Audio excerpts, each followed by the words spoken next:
Welcome to another edition of Geopolitics and Empire. Quick reminder, support this transmission. You can donate through Buy Me a Coffee, Wise, Donor Box. Other options are over at geopoliticsandempire.com. And the best way to support this podcast is by becoming a paid subscriber on the Substack, geopoliticsandempire.substack.com. A little over $9 a month or a little over $90 a year. You can also include a higher amount if you wish. We do weekly private group Zoom chats to shoot the breeze on current events. I also do a weekly write-up of the news and commentary. So you can basically, I save you time. You could just look at my analysis and you have a picture of what's the most important stuff that transpired during the week. And sometimes we bring back past podcast guests for a live Q&A. You can also purchase a consult if you want to chat with me, and do check out all of my awesome affiliates, easydns.com for domains or hosting. You got codes that you can use to get 15% off. Legal Shield if you're in the US or Canada. Escape the Technocracy, great course on Escaping the Technocracy by Gabriel Custodiet, a friend of mine that's got a code as well, Geopolitics, to get 15% off. Wise Wolf Gold and Above Phone.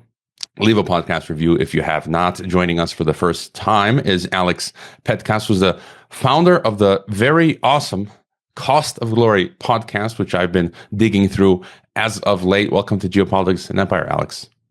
Oh yeah, great to be here. Yeah, thanks for the intro. Thanks for coming on. And I've been looking at Cost of Glory, and I've been listening to some of your interviews, which I've been enjoying very much. We are, pretty much on the same frequency. And just to start, if you could tell us a bit about yourself and how Cost of Glory came about. Yeah, well, I left academia. I was had a successful job by the typical standards, successful kind of career getting started. I had a tenure track job, and I was teaching at. My background is I'm a classicist, so I work on ancient Greek and Roman texts, history, literature. My specialty was in the ancient philosophers of the later Roman Empire, and they're kind of not just the way that their ideas, but the way that they organized their lives and the way that they made money and had political connections. That always fascinated me, the interaction between intellectual life and kind of the economic political structure. And it still continues to be a fascination of mine. But so I was, I decided that I was fed up with academia, just as you know, often doesn't really take seriously the promises that it makes about intellectual inquiry, about shaping minds. Certainly, I think it's kind of stopped making, in general, claims about making people excellent, which was what I really wanted to do, which, that's something that I had come to really see as the essence of the classics in the West. Like the whole point of what I did and why men think about the Roman Empire 50 to 500 times a day has everything to do with excellence and kind of personal cultivation, like striving to be good and making the world a better place, to, use that problematic phrase. So I left, to kind of took a risk and was working on another project. Just, I had some entrepreneurial experience while I was a grad student, while I was kind of early in my career. And I started the Cost of Glory podcast on the side out of a conviction about, what I was just talking about. But so what I basically do now for the Cost of Glory, which I'm full-time now, is I teach, or rather tell, the stories of the greatest leaders from Greco-Roman antiquity in kind of a long form, dramatic style. And my model for this is a certain ancient author that is not a household name anymore today, but he really, really was for much of Western history. Plutarch of Chaeronea is this philosopher who lived around the time of Seneca, Epictetus, Marcus Aurelius, St. Paul, early second, late first century AD. And Plutarch just had this high conviction that the way to greatness in the Greek sense, which is arete, like excellence, virtue, is through, or at least one of the best paths is through just studying the lives of great men who have achieved it through kind of imitation, and that he sort of embodies the Western culture of heroism and like leadership and aspiration. He's been, he was incredibly popular in the American colonies. Like I think I said, Hamilton was obsessing over Plutarch in the winter at Valley Ford. He's like staying up late into the night reading Plutarch's biographies. And these are people like Julius Caesar, Alexander the Great, Pericles, who are, sort of household names. At least the first two that I mentioned are a lot of figures that you wouldn't have heard of, really embody that spirit of ancient greatness. So that's in essence what I'm working on now. This podcast and kind of a couple of courses, retreats that I am starting to spin off that sort of help people go deeper into this stuff and hopefully connect it with their own experience and get more out of the history. So I want to go back to academia here because I think it's really important. So one thing you said was academia no longer seeks to make people excellent. And I feel in some ways they do, but in their own twisted way today. But in other ways, I've had direct experience, where I was trying to embody intuitively what you're talking about of the that ethos of the classics, just trying to push yourself to the edge, right? To see what's on the other side, to see what's off that cliff. And as this podcast was born, as you mentioned, I was teaching and I started it as a passion project, right? As a hobby, because I was not in academia. I was not getting the intellectual stimulation from my mediocre peers. And, I don't say that like I'm better than them. It's just, we were history professors, international relations folks, and I'm like, I was passionate about that stuff, and I'm like, hey, what book are you reading? Telling my peers, I'm like, hey, look, there's this war in Syria. It's the Washington is regime changing. The country that's wrong. And I'm not saying Assad is good or bad, but these are just examples, and no one cares. No one cares, and I'm just like, I got frustrated, and so I started Skyping in the John Perkins, economic hitman, Ray McGovern, CIA former officer whose job was to brief 7 presidents, and I was gamifying the classroom, innovating technologically. And then I have my higher ups who come and say, I'm not kidding. Like literally had one day a higher up, a supervisor come to me and say, you're making other people look stupid. It's that crab out of the bucket mentality. And it's just like, are you kidding me? And it's a perfect example of what you're talking about. So instead of striving for excellence, it's striving for mediocrity. And any thoughts on that and academia today?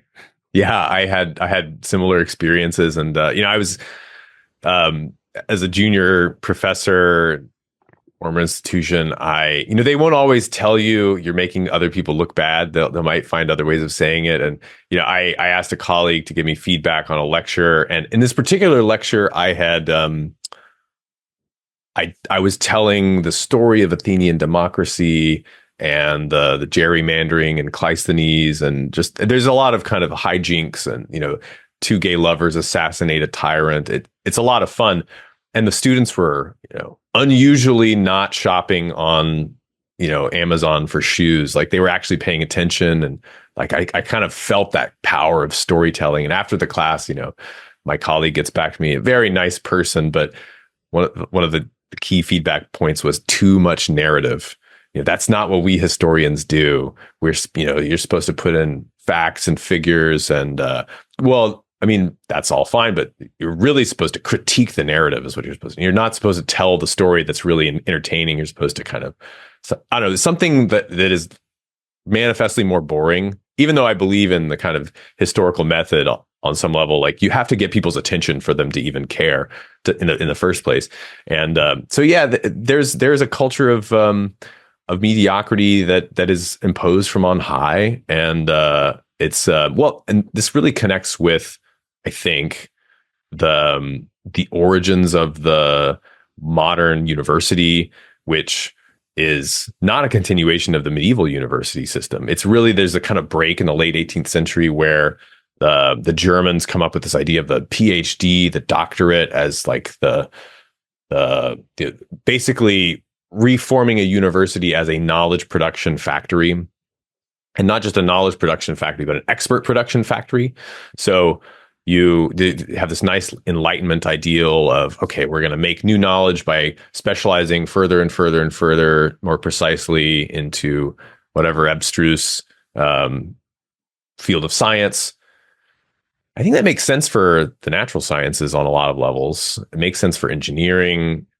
It makes sense for a lot of things, but they applied this to the humanities rigorously, like obsessively. And so you get this sort of academic culture of knowledge production in the 19th century. And America, this is really the model we take up for our research universities. And the real payoff for the politicians who are funding this, that a guy like Wilhelm von Humboldt goes to the Kaiser and says, this is what you're going to get, is you get an expert class of bureaucrats who are great employees, often very high functioning, conformist people who are motivated by career and status, but too much greatness, and you might start to think that you're a leader, and that's sort of not what we want you there for, Mr. Expert. Like, there is a kind of force in sort of structural culture of that's not what we're here to do. It's not here to train leaders. And if you want to kind of inspire the next generation, you're probably going to run up into this glass ceiling of it's just not supposed to be that fun, actually. So there's a lot of factors at play here, but I think that really produces, I think it produces a lot of the problems that we're witnessing today that have been, the scab has been picked sorry for the image there, over the COVID period. Like it's people are now seeing how ugly the culture of academia has produced is. And I think this has a lot to do with the decline of leadership in the West as well.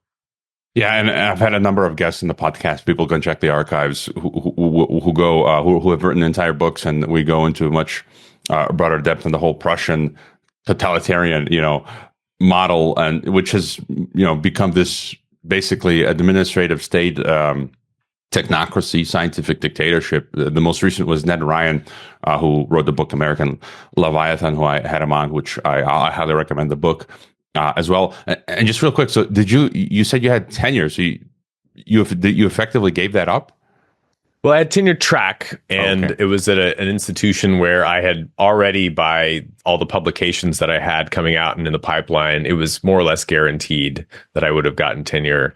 And I was in California at a state school, and I actually liked my colleagues. It was a good job.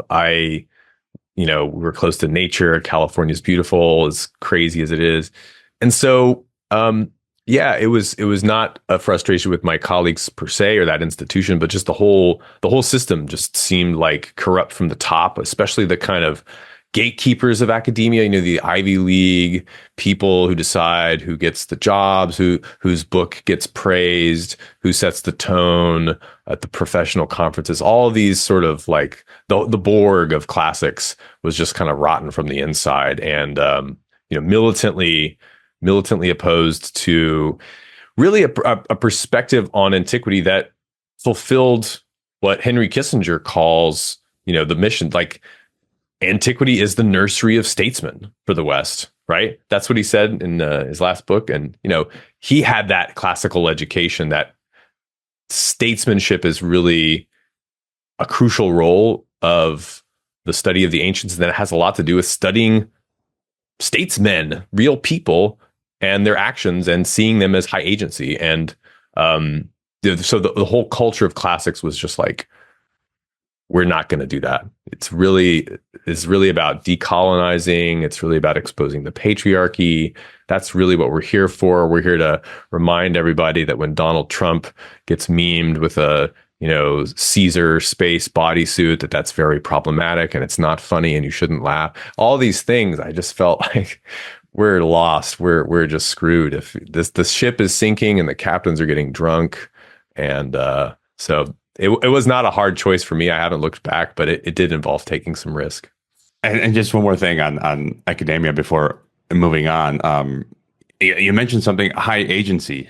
And, I grew up in Chicago in the U.S., and I felt many of us are indoctrinated. And looking back, I felt like I was indoctrinated not to be a man, to be a metrosexual, to be an effeminate man. And in my late teen years, I sort of realized the psyop and started unlearning all of that. And I came across websites like Art of Manliness, which I absolutely love. Brett McKay? I think I listen to him often. And then reading the books that are suggested there and learning how to be a man again. And one of the things that always come to my mind are grit, resilience, risk taking, as you say, high agency.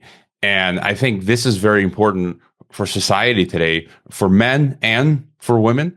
And just one more thing on academia. I think what you and I did is an example of that. People ask me, do I want to go back? And I'm like, I don't want to go back, because I'll be teaching to a few dozen students who don't care. With one podcast here, I reach multiple, I don't know how many thousands that I'm teaching now through this conversation with you, where we're teaching people, and there's no freedom. I have freedom now, except for when the government, through Pentagon Tube, as I like to call it these days, YouTube, Pentagon Tube, or when the Department of Homeland Security bans me from PayPal, little stuff like that. But I'm still able to freely get the message out. Whereas when I was teaching for a semester or two, they took away my university courses because they didn't like my too conspiracy world view. And I've had on the Swiss historian Daniele Ganser. He's been on the podcast twice. He was run out of academia in Switzerland, and now he's wildly successful, way more than he would have if he stayed in academia. I'm not yet wildly successful, just to let listeners know. So you do become a paid subscriber, but, I'm hoping to get there. But just any thoughts on that? And I think this is important. I think we need more people to dissent, to get out of the system and say, look, this is failing. And so thoughts on that, and this idea of being high agency, and how I think I was listening to you on another podcast, maybe with Pete Quinones, who's great. I've interviewed him multiple times on TNT, need to get him on my podcast. But how you said today's high agency people are entrepreneurs, whereas back then it was a bit different. Yeah. Well, I really had a similar experience. I do feel like everything was militating against me becoming a real man when I was younger. And, now I have a wife and kids, and I daughters, and I really want them to marry better men than I was when I was a teenager or 20-year-old. But I think that one of the things that I discovered, really looking back at not just the ancients, but the kind of history of classics, the way that it was done.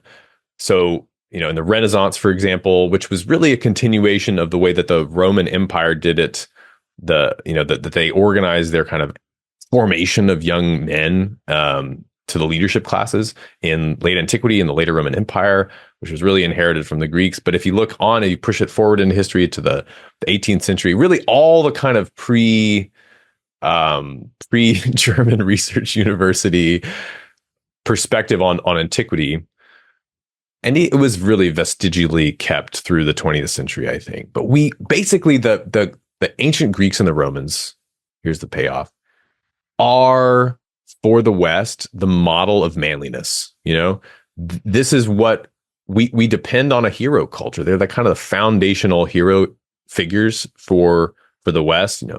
Leonidas at Thermopylae and the Persian Wars, the conquest of Alexander the Great and Caesar, etc. But even not just the kind of top of the pyramid statesman figures, but even somebody like Plato, who I discovered late in my academic career had this fantastic, fascinating biography that is almost suppressed.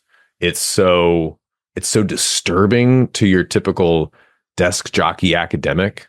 This guy actually goes to Sicily, and he, which is the richest part of the Greek world in his day, and he tries to topple the regime at Syracuse, and then it goes wrong, and he's got friends involved. And the point is, I don't want to tell the whole story of Plato, but because I have in other contexts, but like even the intellectuals are more solopreneurs. They're gritty, risk-taking builders. There are no academic institutions really to speak of, especially earlier in antiquity. There's a couple of like funded chairs under the Emperor Hadrian, but for the most part, the whole educational culture is much, much less centralized. There's a uniformity, that's brought by culture, and a sense that young men probably either want to go lead in the military or develop the capacity to lead in their state. But in general, there's not this monoculture that you get enforced by a highly centralized bureaucracy. So I do think that for those reasons, academia and in some sense modern statesmanship have kind of been driving away the high agency people, and people naturally very talented, smart, energetic young men, especially also women, they're more likely to go where they can have a big impact. And so the Julius Caesar, who's born today or 20 years ago, that guy's not going to go to law school. I mean, he might go to law school, but like he's not going to just build his career as a congressman. Most likely, he's probably going to go into tech and try to move fast and break things and build $1 billion company. And so these fields, I think that's great in that I think tech is really interesting and it's very impactful, and for better, for worse, there's a lot of smart people there doing interesting things. But it's also kind of sad because I think a lot of people in tech are starting to realize this. We really need good political leaders, and statesmanship is the hardest job. I think it's harder than running a company at the highest levels. And it requires, there are more temptations. It also is learnable. It's trainable. Not everybody can do it, but there's a big difference between somebody who takes it seriously and tries to learn the art and somebody who just kind of treats it like, oh, this is what you do. You do your master's in public policy at the Kennedy School or at the Wilson School, and then you go and you kind of follow your way up into high levels of the bureaucracy. Like, these are real statesmanship caliber responsibilities, like running big agencies that are just staffed by people who have not been through that nursery of statesmanship at all. And we don't really train them for that. And we don't really kind of encourage our best and brightest into those positions because, the professoriate in a way kind of like has a stranglehold in a way on the credentialing system that they're designed to serve. One could go on, but yes, high agency young men, like, this is one of the things that I'm trying to do with my podcast is like get the word out. I wish that this had existed. I wish I had understood why I needed to study Caesar when I was 18. I would have loved it, but nobody ever told me. Nobody ever told me to go read Plutarch's Lives when I was 16. A guy like Rousseau is devouring this stuff when he's 10, or a guy like Hamilton is got a copy of Plutarch's Lives on his bedside stand when he's a teenager. Like, there's a reason, there's a correlation there. Napoleon, one could multiply examples.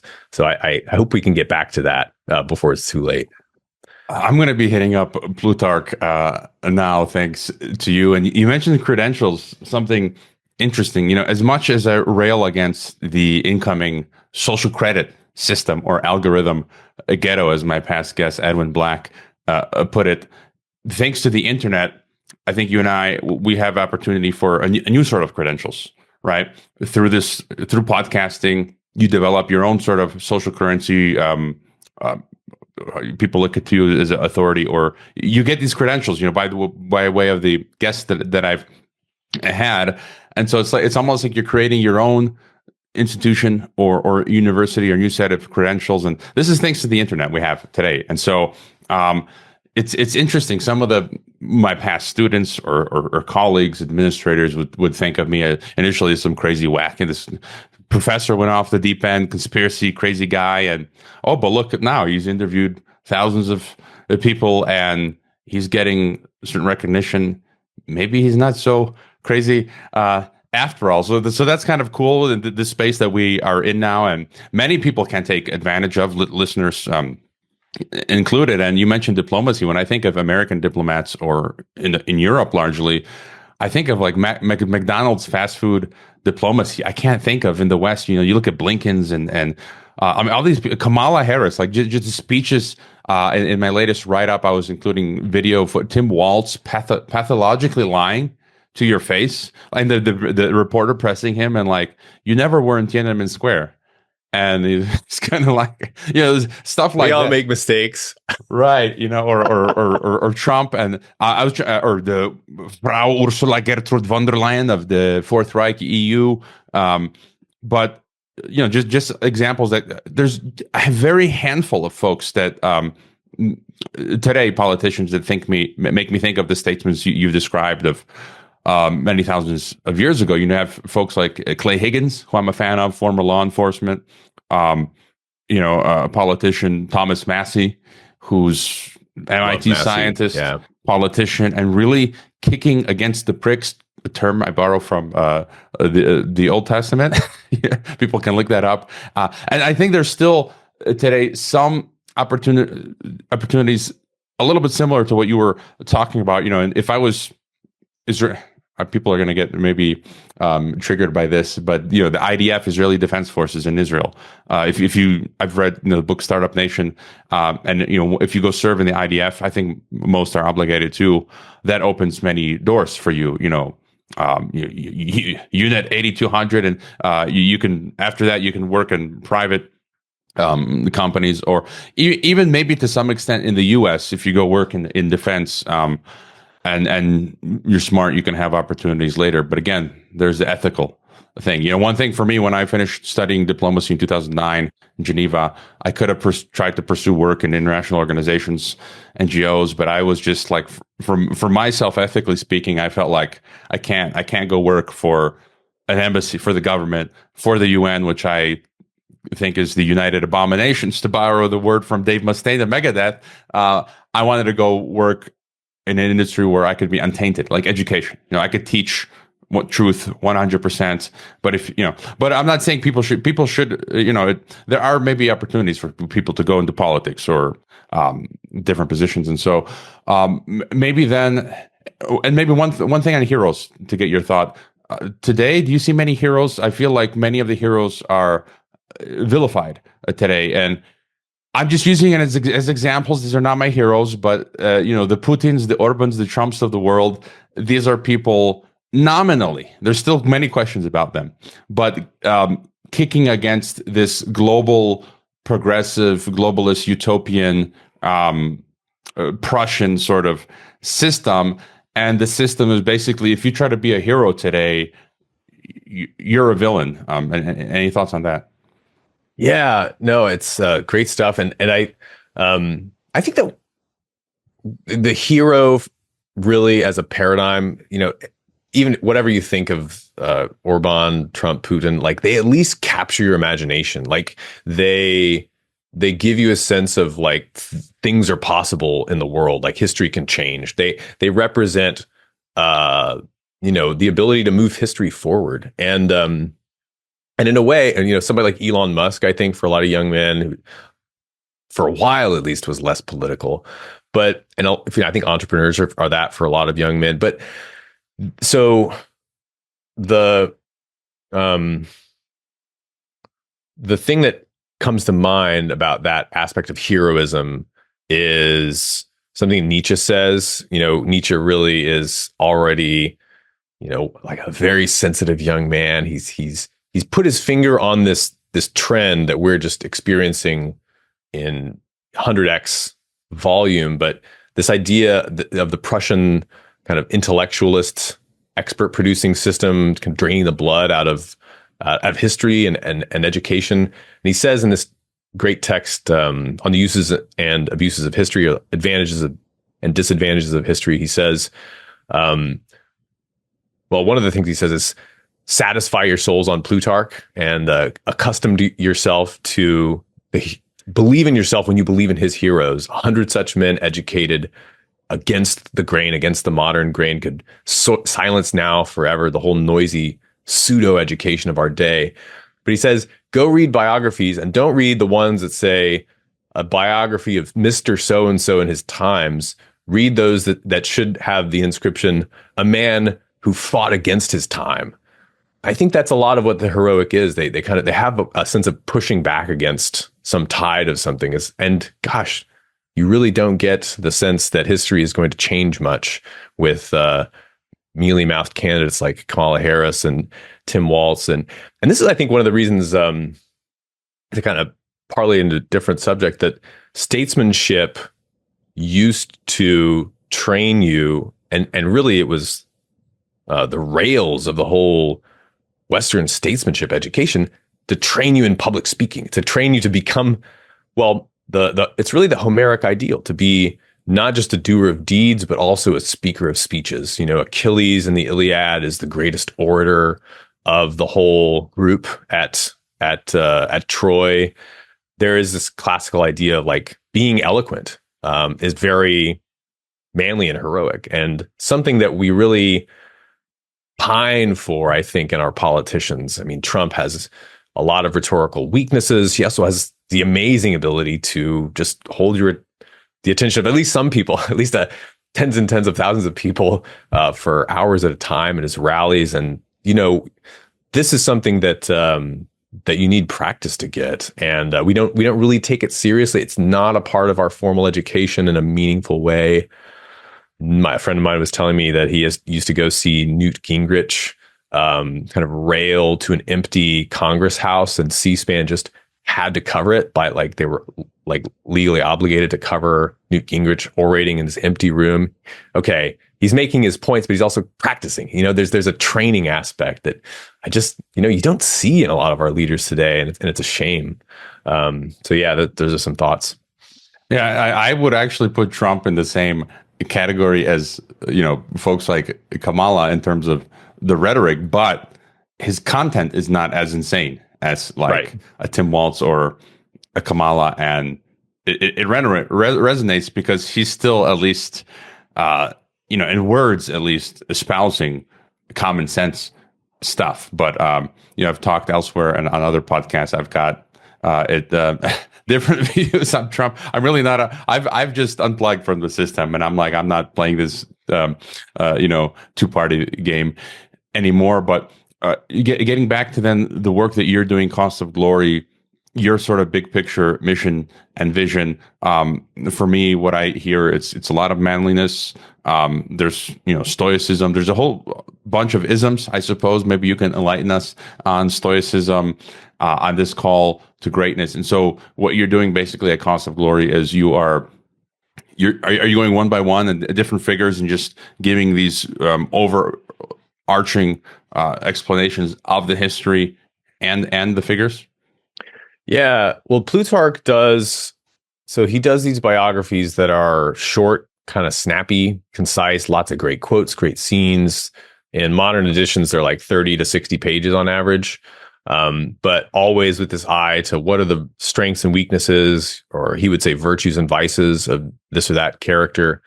And he compares Greeks and Romans. So he's got 48 of them. They're called the parallel lives in some translations. Plutarch's Lives of the Noble Greeks and Romans, usually a multi-volume set. But they're pretty concise, and he likes to pair, you know, for example, Caesar and Alexander, and he like takes a Greek and a Roman and compares them next to each other. So what I do in the show, I made the call for a lot of reasons, sort of a year or two in. So I was doing the pairing, like looking at Gaius Marius and Pyrrhus, who challenged Rome in the early days, and, you know, trying to kind of get into Plutarch's mind. But I've started just a long sort of epic series, and it's an epic work of Plutarch's in my view, but to basically just do the whole arc that Plutarch is the greatest source for of the fall of the Roman Republic. it seemed timely. History doesn't repeat itself, but it rhymes. So if you read Julius Caesar by Shakespeare, Plutarch is his main source, and he's using the biographies of certainly of Julius Caesar's in there, but also the guy who led the assassination or was a figurehead of it, Brutus, Cicero, the great orator, Cato the Younger, who's a great hero for the Roman, the Rome-obsessed Americans of the 18th century. Cato's very important in kind of Republican ideology in the 18th century. Pompey, Caesar's enemy. So, and there's a few more guys. Crassus, the richest man in Rome, member of the triumvirate.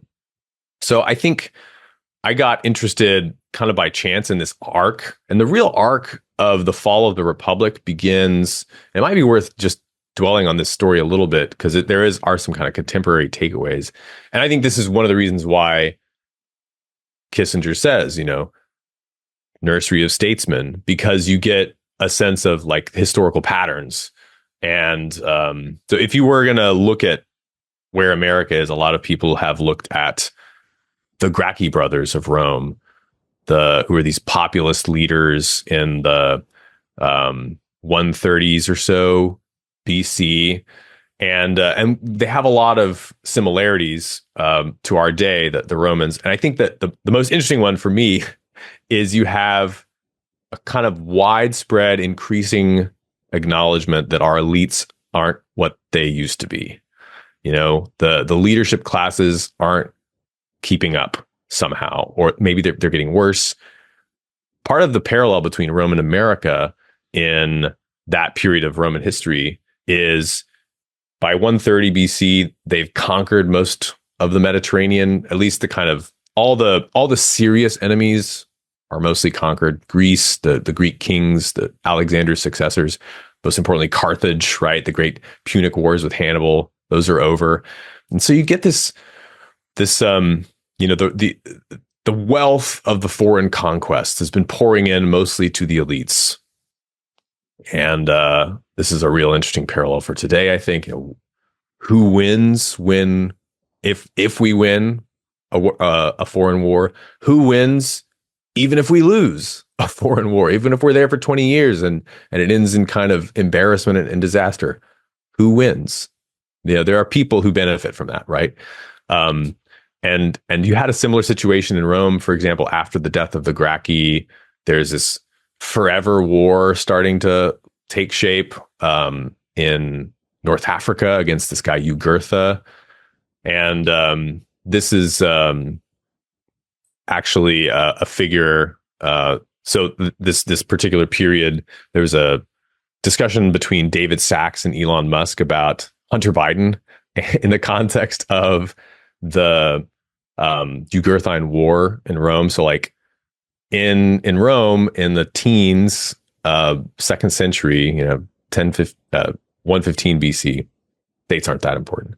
You've got elites being sent to Numidia to finish a war of abuse against Roman provincials, against Roman businessmen, and then nothing seems to be happening. And the businessmen some of them are getting richer, some of them are getting screwed, but certainly the politicians are receiving big bribes because, they're people that win when the war gets continued on. The state keeps sending funds and troops, and there's a whole economy of honor, and you win some minor victory and you get a celebratory parade, but you don't really end the war, and it's just like it's a shit show, excuse the expression.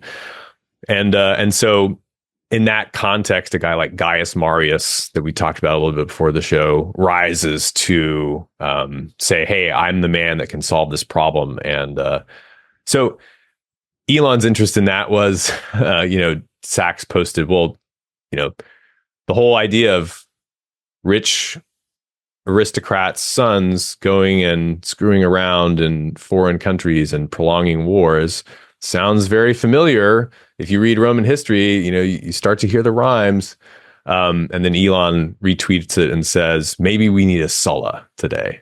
And Sulla is this Roman general from a few decades later who ends up having this great conflict with Gaius Marius and ends up basically exterminating a lot of his enemies after this incredibly bloody civil war, the proscriptions.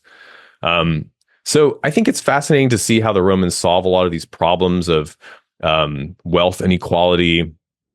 They have populist politicians, and they have incompetent elites who just aren't living up to their noble lineages. They're avoiding military service. They're not engaged, like you mentioned, the sort of, I mean, we don't really train up our elites through the army. It can be an advantage with somebody like J.D. Vance or Ron DeSantis, but it's by no means a requirement. It's more often that it be kind of abused. Like, people lie about their military record, like certain VP candidates.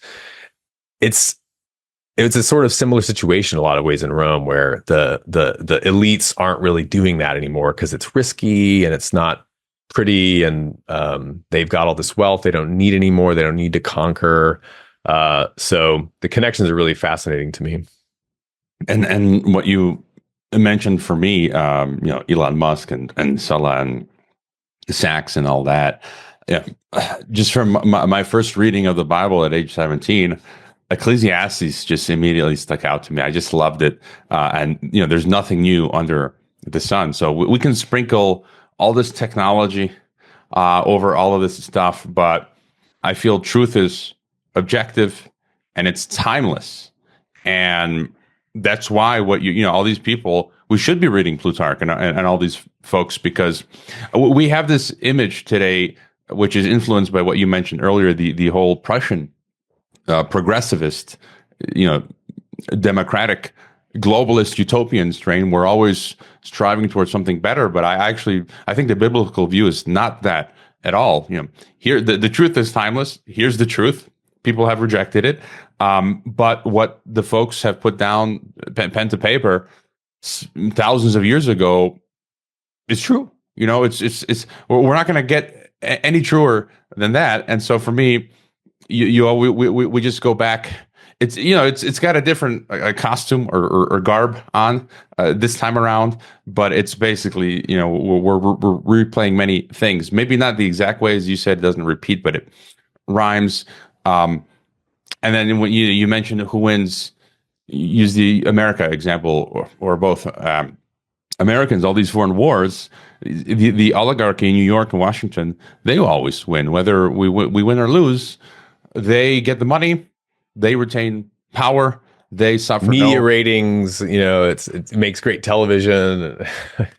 No accountability. They're not accountable at all. I was just floored this last week. Condoleezza Rice, they bring her back out and she's talking about Ukraine and democracy and Putin's invasion, and I'm just thinking, like, I have just so much I can't explain my disgust for people like that. And I remember I was still a kid.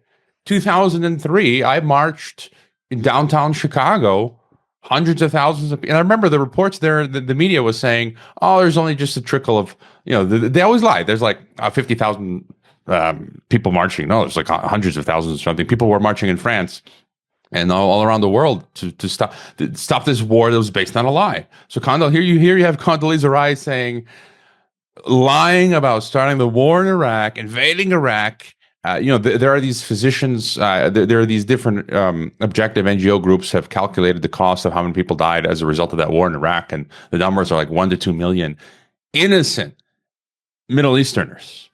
And then you have Condoleezza Rice saying, again, I'm not arguing for Putin, but just the hypocrisy, like Putin invading Ukraine. We can do it.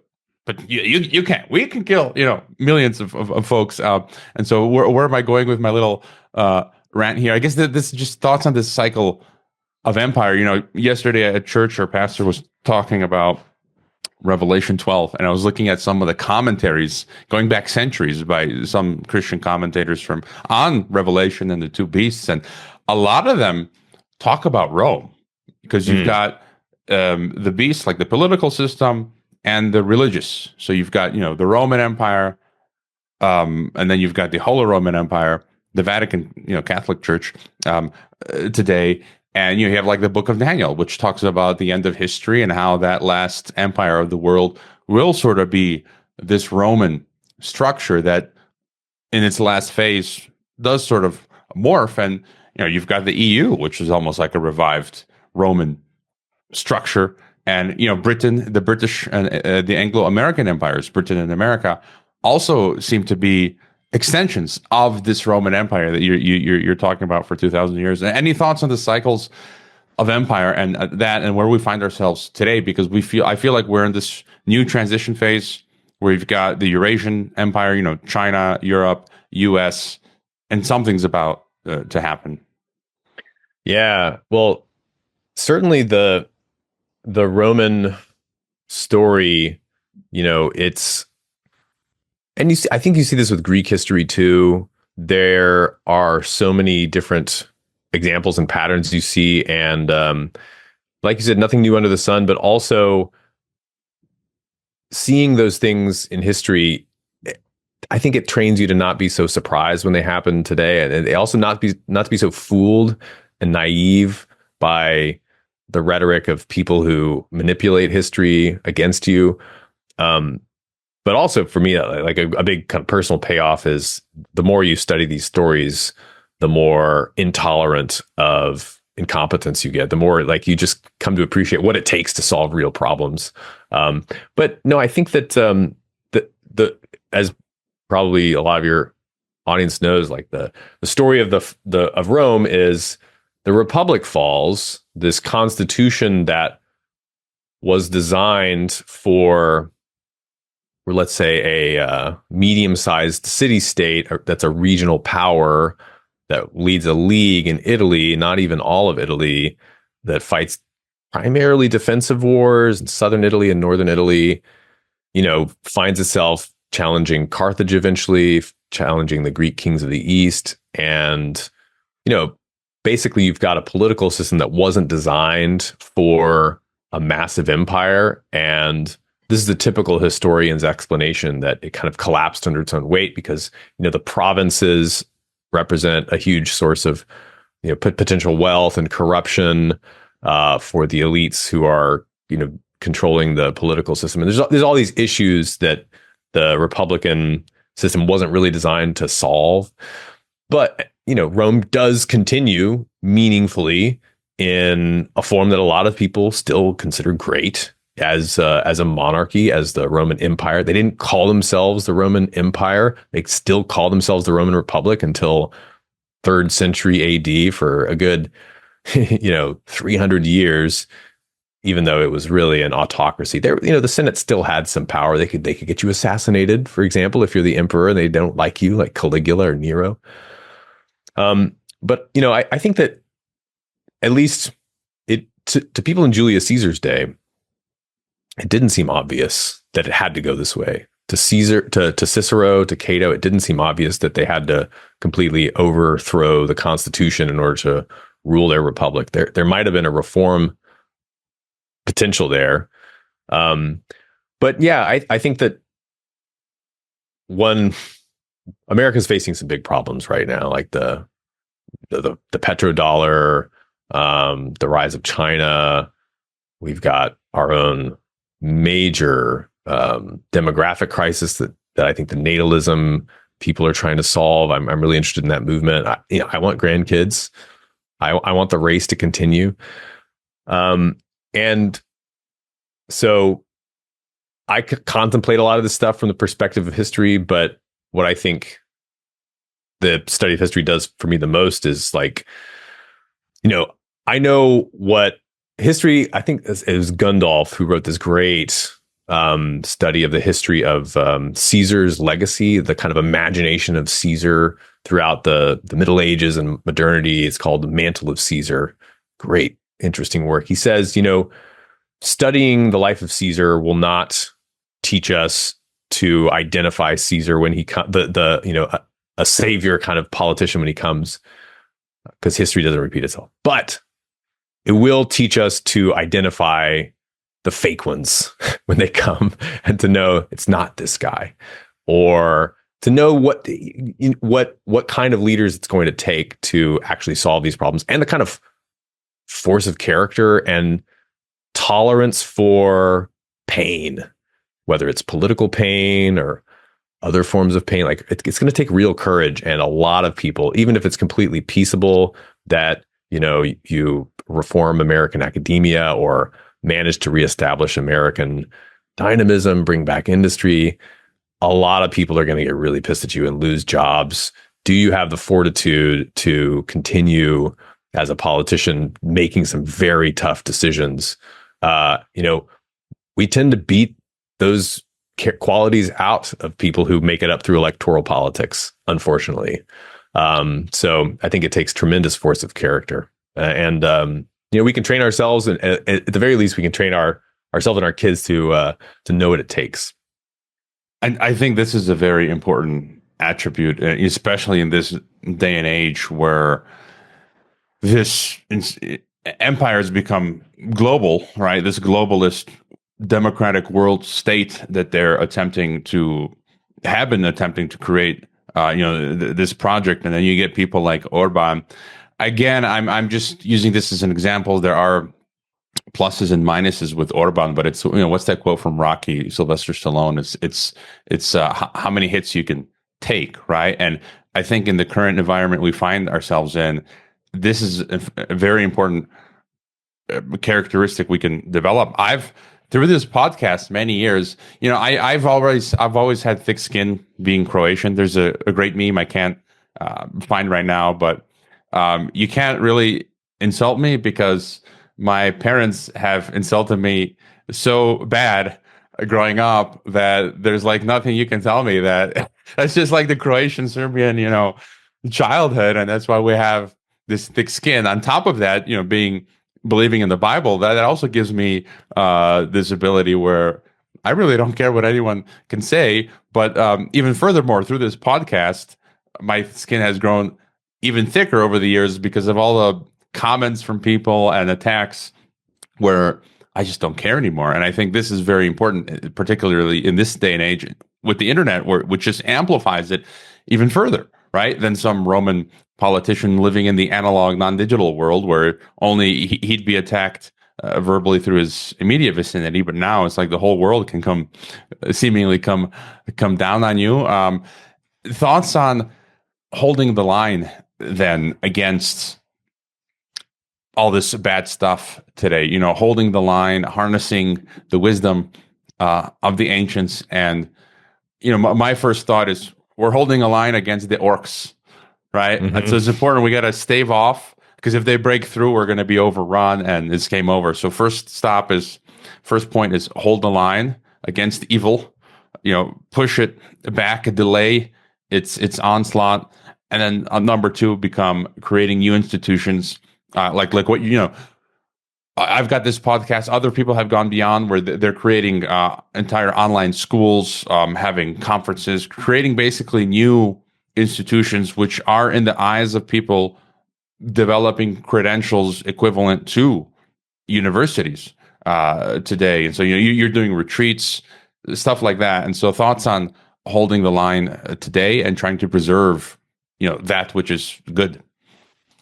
Yeah, the ancients definitely didn't have this sense of like, how cancellation can we're past peak cancellation. I witnessed a couple of cancellations, close friends, and there is this sense of with the internet supercharging everything of like instant social death that you don't get quite in the ancient, this sense of like, oh, here are 100,000 people who hate my guts.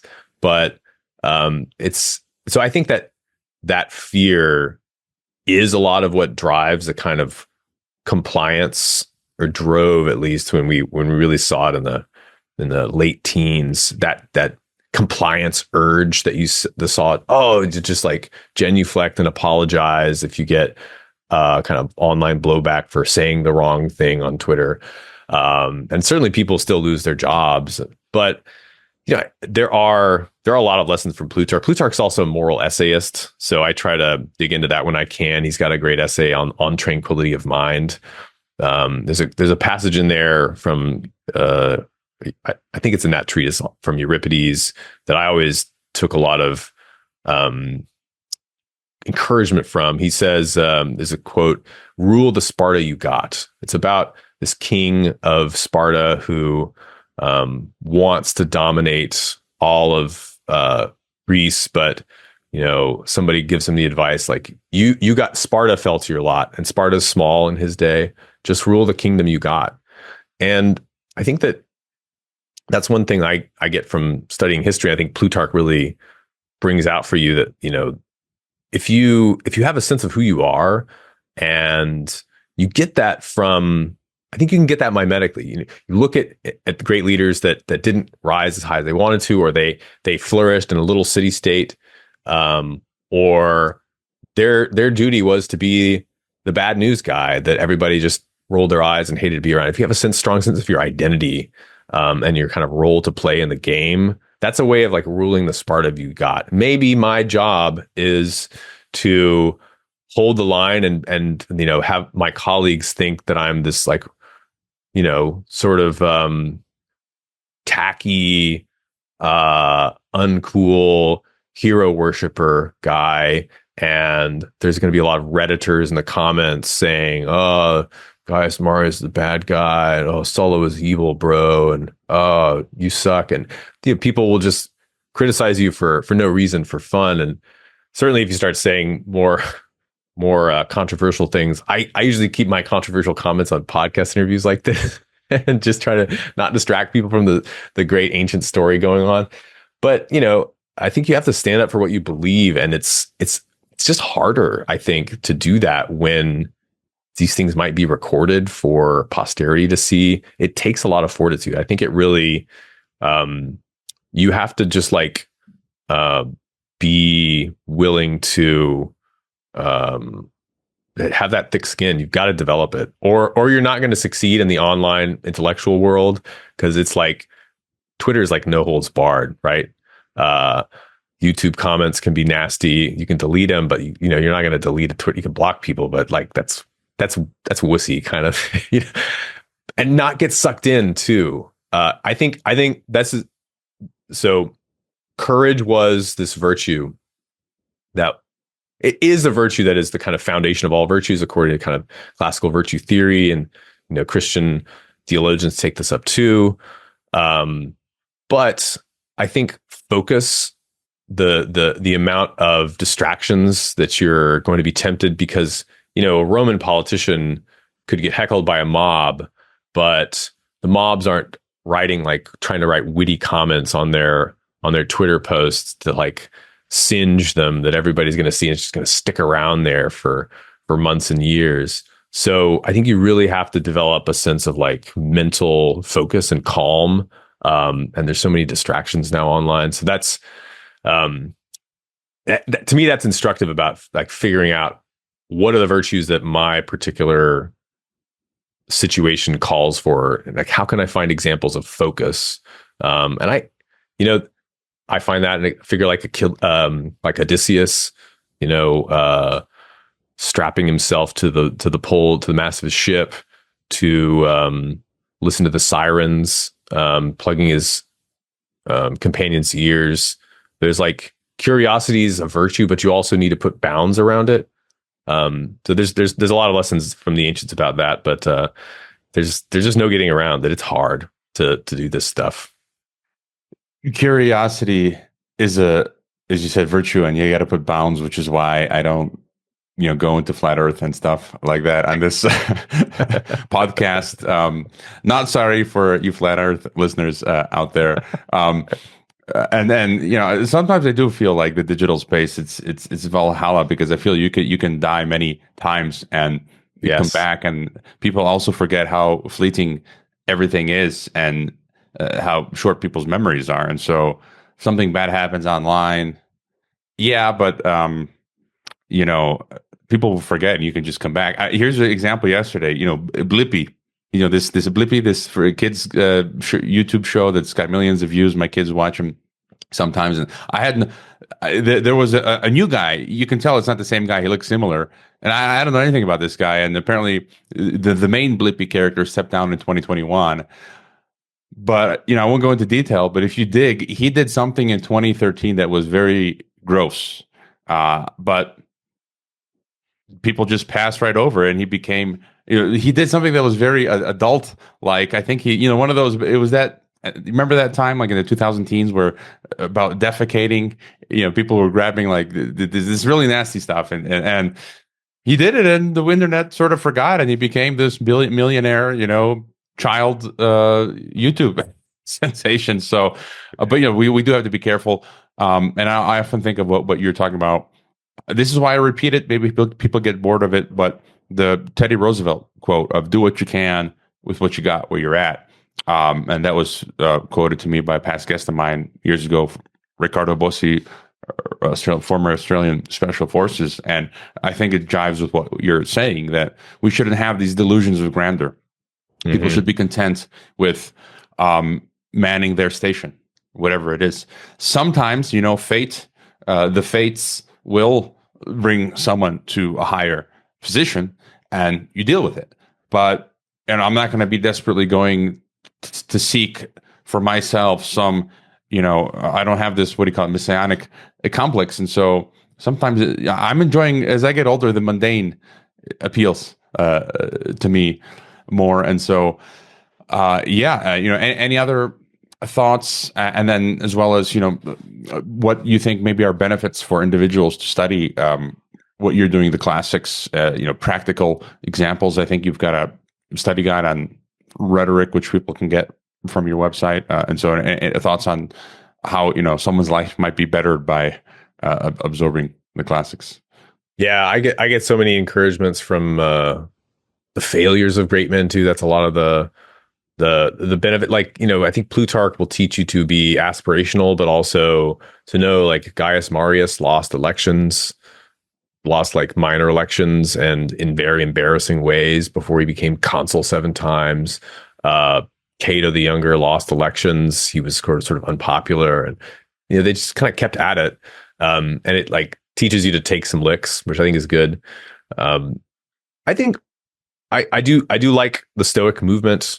In general, I think learning to focus on what you can control as opposed to what you can't control. And there's a Christian version of this, trusting in God, and seeing adversity as a kind of laboratory in which you become better. Like, you're sort of pathemathos, learning through suffering. Is a great ancient Greek expression. Plutarch is not a Stoic. He's a Platonist, but he's got a lot of the ethical system in common with them. So there's so much in there about just maintaining a sense of your kind of dignity and calm in the face of adversity. So I get just a ton of encouragement out of that, and I try to share this with studying these lives. I think you kind of you pick so much of those lessons up intuitively by listening to stories. Like, I think the best moralists really give you examples to imitate, because that's how we sort of, especially like moral lessons, especially kind of moral encouragement through stories, especially, which is but another tale. But yeah, so what I'm really trying to do for people now is, with my retreat that I'm running and with the courses that we're launching soon online, is help people to connect with the practical aspect, the kind of ROI aspect of studying the antiquity, which, for so many centuries was public speaking, was rhetoric. This kind of, like I said, the rails on which an interest in the classics developed on. And that it's called rhetoric, the ancient art of oratory. And for me, that is really the art of deploying stories well, and the art of becoming a better person through this, focusing on this practical tool actually can change your identity profoundly. Becoming an effective speaker encourages, it opens up your levels of confidence, opens up the relationships you can have in life, can really kind of bring about a complete personal transformation. It's how a guy like Cicero went from being this obscure provincial to being one of the greatest men of Rome, through just obsessive study of the ancient orators of the past and the art of rhetoric, and also practice. It's like it's 95% practice, and we have a context for giving people practice in the ancient art of oratory applied to modern problems. And so I also think of it as kind of applied history. But so yeah, if you want to know more about that, go to costofglory.com/gift. I put together an email course. I don't actually have anything to sell right now, so sorry. It's just a free email course on the art of rhetoric if you want to know more about that. But I think that we leave so much on the table when we don't just immerse ourselves in the grandeur of the great figures of the past. They're supposed to open up your imagination and give you the sense of encouragement and human possibility. So Nietzsche talks a lot about this, like, they remind you of what is possible with whatever you're struggling with, or fighting against in your own times.